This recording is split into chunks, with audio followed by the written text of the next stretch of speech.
হরে কৃষ্ণা মাতাজি, হরে কৃষ্ণা। আপনার কাছে আমি কিছু জানতে চাই। আসছে 14ই ফেব্রুয়ারি ভ্যালেন্টাইন্স ডে।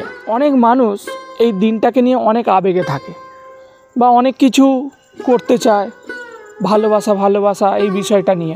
এই দিনটার সম্পর্কে আপনি যদি কিছু বলতেন বা এই দিনটার বিষয়ে যদি আপনি কিছু বলতেন। হ্যাঁ প্রভুজি, আপনি খুব সুন্দর কথা জিজ্ঞাসা করেছেন।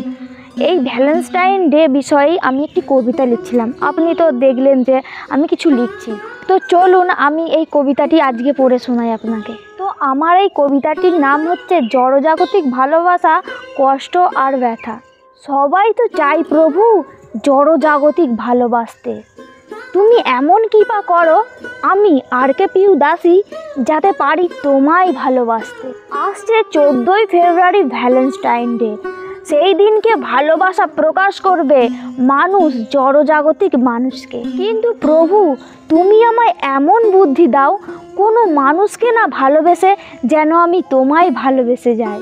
কৃপাময় তোমায় ভালোবাসা হলো মায়া মুক্তির পথ, আর জড়জাগতিক ভালোবাসা হলো মায়াবদ্ধ পথ। কেউ বোঝে না তোমায় ভালোবাসলে কি ফল। তাই মানুষ জড়জাগতিক ভালোবেসে পায় কষ্ট, ব্যথা আর নয়নের জল। তো আমার এই কবিতাটি থেকে আপনারা বুঝতে পারলেন যে ভগবানকে ভালোবাসাই হলো সঠিক ভালোবাসা।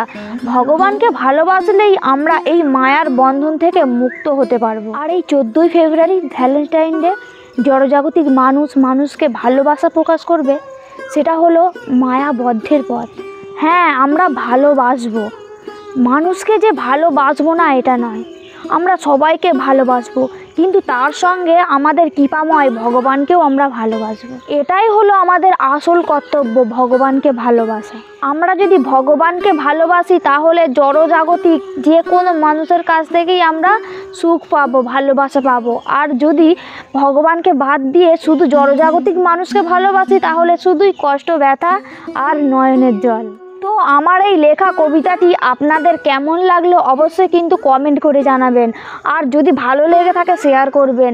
আর যারা ইউটিউব থেকে দেখছেন অবশ্যই চ্যানেলটি সাবস্ক্রাইব করবেন, বেল আইকনটি ক্লিক করবেন। আর যারা ফেসবুক থেকে দেখছেন তারা অবশ্যই আমাদের পেজটিকে ফলো করবেন। হরে কৃষ্ণা।